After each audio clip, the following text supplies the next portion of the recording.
ഇന്ന് നമ്മൾ ഡിസ്കസ് ചെയ്യുന്നത് കഴിഞ്ഞ വീഡിയോയുടെ ഒരു തുടർച്ചയായിട്ടാണ്. അപ്പോൾ കഴിഞ്ഞ വീഡിയോ നിങ്ങൾ കണ്ടിട്ടില്ല എങ്കിൽ ഗ്രോസറി ബിസിനസ്സുകളിൽ നേരിടുന്ന ചലഞ്ചസും അതിനുള്ള സൊല്യൂഷനുകളുമാണ് നമ്മുടെ വീഡിയോകളിലൂടെ നമ്മൾ പറഞ്ഞുകൊണ്ടിരിക്കുന്നത് ഇപ്പോൾ. അപ്പോൾ സെക്കൻഡ് വീഡിയോ ആണിത്. ഫസ്റ്റ് വീഡിയോയിൽ നമ്മൾ പറഞ്ഞത് നമ്മുടെ പ്രൊഡക്റ്റ് സെലക്ഷൻ ആണ്.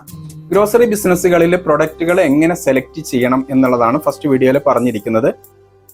കാണാത്ത ആളുകൾ ഇതിന്റെ ഡിസ്ക്രിപ്ഷനിൽ ലിങ്ക് കൊടുക്കുന്നുണ്ട്. അത് പോയിട്ട് കണ്ടതിന് ശേഷം ഈ വീഡിയോ കാണാൻ വേണ്ടിയിട്ട് ശ്രമിക്കുക. അല്ല എങ്കിൽ എന്താണെന്ന് അറിയാം, നിങ്ങൾക്ക് ഇതിന്റെ ആ ഒരു കണ്ടിന്യൂഷൻ കിട്ടില്ല. എങ്ങനെയാണ് ഈ കാര്യങ്ങളെ നമ്മൾ വിലയിരുത്തി സക്സസിലേക്ക് കൊണ്ടുവരുന്നത് എന്നുള്ളത് നിങ്ങൾക്ക് മനസ്സിലാക്കാൻ കഴിയാതെ പോകും. ഓക്കെ, ഇന്ന് നമ്മൾ ഡിസ്കസ് ചെയ്യുന്നത് ബിസിനസ്സിൽ കൃത്യമായിട്ട് നമ്മുടെ ക്യാഷ് ഫ്ലോ കൃത്യമായിട്ട് നടന്നുകൊണ്ടിരിക്കണം.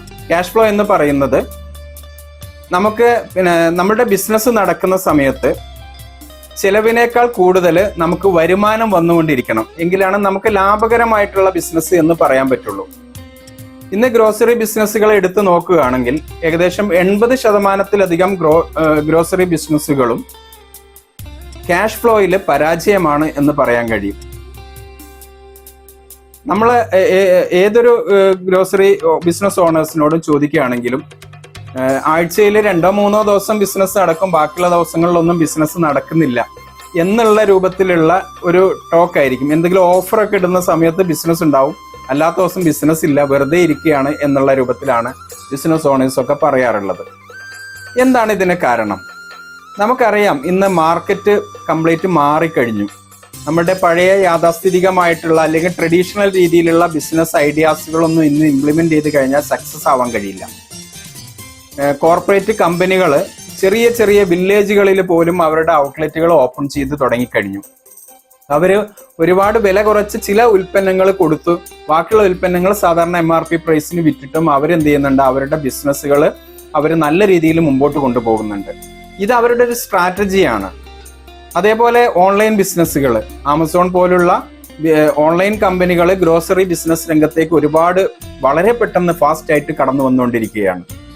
അപ്പൊ നമ്മൾ ഇത്തരത്തിലുള്ള പഴയ ട്രഡീഷണൽ രീതികൾ ഉപയോഗിച്ചുകൊണ്ട് നമ്മുടെ ബിസിനസ്സിനെ മുമ്പോട്ട് കൊണ്ടുപോകുമ്പോൾ നമ്മുടെ ക്യാഷ് ഫ്ലോ കൃത്യമായിട്ട് മാനേജ് ചെയ്യാൻ നമുക്ക് കഴിയാതെ വരും. ചില ദിവസങ്ങളിൽ ബിസിനസ് ഉണ്ടാവും, ചില ദിവസങ്ങളിൽ ബിസിനസ് ഇല്ലാത്ത അവസ്ഥയിലേക്ക് നമ്മൾ പോകും. അപ്പൊ ഇതിന് നമ്മൾ ചെയ്യേണ്ടത്, നമ്മുടെ ബിസിനസ്സിനെ എല്ലാ ദിവസവും ഒരു ഫിക്സഡ് ഒരു മിനിമം ലെവൽ ടു നമ്മുടെ ഒരു മിനിമം ടു അപ്പ് ലെവലിലേക്ക് നമ്മുടെ ബിസിനസിന്റെ ടേൺ ഓവറുകൾ എത്തിക്കാൻ കഴിയുന്ന രൂപത്തിലുള്ള സ്ട്രാറ്റജികൾ നമുക്ക് ബിൽഡ് ചെയ്യാൻ വേണ്ടിയിട്ട് പറ്റണം. ഉദാഹരണമായിട്ട് നിങ്ങൾക്ക് തന്നെ അറിയാം, നിങ്ങളുടെ ബിസിനസ്സിൽ ഓഫറുകൾ കൊടുക്കുമ്പോൾ അന്ന് കൂടുതൽ ബിസിനസ് നടക്കുന്നുണ്ട് എന്ന് നമ്മൾ പറയുന്നുണ്ടെങ്കിൽ, നമ്മുടെ ബിസിനസ്സിൽ നമ്മൾ മുഴുവൻ സമയങ്ങളിലും ഓഫറുകളെ പ്രൊവൈഡ് ചെയ്യാൻ കഴിയുന്ന രൂപത്തിലുള്ള ഒരു സ്ട്രാറ്റജി നമ്മൾ എന്ത് ചെയ്യണം, ഫോം ചെയ്യണം.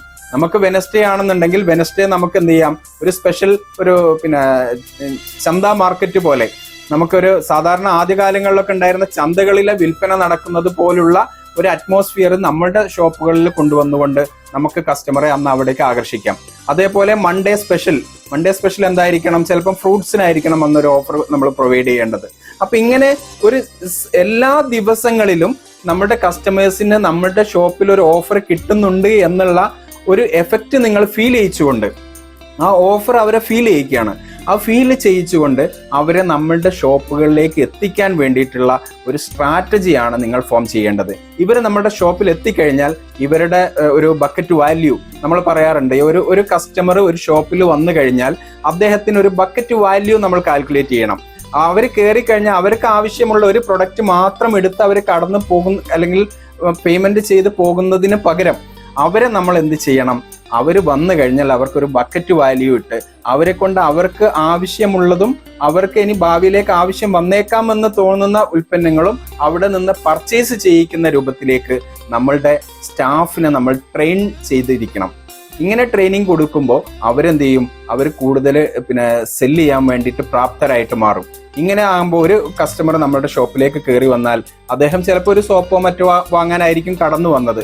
പക്ഷെ അവർ തിരിച്ചു പോകുമ്പോൾ ഒരു 500 റുപ്പീസിനോ അല്ലെങ്കിൽ 600 റുപ്പീസിനോ ഉള്ള ഒരു ബക്കറ്റ് വാല്യൂ നമ്മൾ എത്രയാണോ ഫിക്സ് ചെയ്തിരിക്കുന്നത് ആ ബക്കറ്റ് വാല്യൂയിലുള്ള ഉൽപ്പന്നങ്ങൾ എടുത്ത് അവർ തിരിച്ചു പോകുന്ന രൂപത്തിലേക്ക് നമ്മളുടെ സ്ട്രാറ്റജികൾ നമ്മൾ മാറ്റണം. ഇങ്ങനെ നമ്മൾ മാറ്റുമ്പോൾ മാത്രമാണ് നമ്മളുടെ ബിസിനസ്സുകൾ സക്സസ് ആയിട്ട് വരിക. നമ്മുടെ ക്യാഷ് ഫ്ലോ കൃത്യമായിട്ട് വർക്ക് ചെയ്യാൻ വേണ്ടിയിട്ട് തുടങ്ങുക. ഇങ്ങനെ ക്യാഷ് ഫ്ലോ കൃത്യമായിട്ട് വർക്ക് ചെയ്യുന്നില്ല എങ്കിൽ നമ്മുടെ ബിസിനസ് എപ്പോഴും നമ്മൾ ക്രൈസിസിലൂടെ ആയിരിക്കും. നമ്മുടെ ഈ റോളിങ്ങിലൂടെയും കടം വാങ്ങിയിട്ടും ഒക്കെ നമ്മുടെ ബിസിനസ്സിനെ നമുക്ക് മുമ്പോട്ട് കൊണ്ടുപോകേണ്ടി വരും. ഓക്കെ, അപ്പോൾ ഇന്ന് നമ്മൾ ഡിസ്കസ് ചെയ്തിരിക്കുന്നത് നമ്മുടെ ബിസിനസ്സിലെ ക്യാഷ് ഫ്ലോ മാനേജ്മെന്റ് ആണ്. അടുത്ത വീഡിയോയിൽ നമുക്ക് ഇതിന്റെ കണ്ടിന്യൂഷൻ ആയിട്ട് ബിസിനസിന്റെ പ്രോഫിറ്റബിലിറ്റി എങ്ങനെ വർദ്ധിപ്പിക്കാം എന്നുള്ളതിനെ കുറിച്ചുള്ള ഒരു ടോപ്പിക്കാണ് നമ്മൾ ഡിസ്കസ് ചെയ്യാൻ പോകുന്നത്. അപ്പോൾ എല്ലാവരും അടുത്ത വീഡിയോയും തീർച്ചയായിട്ടും കാണുക.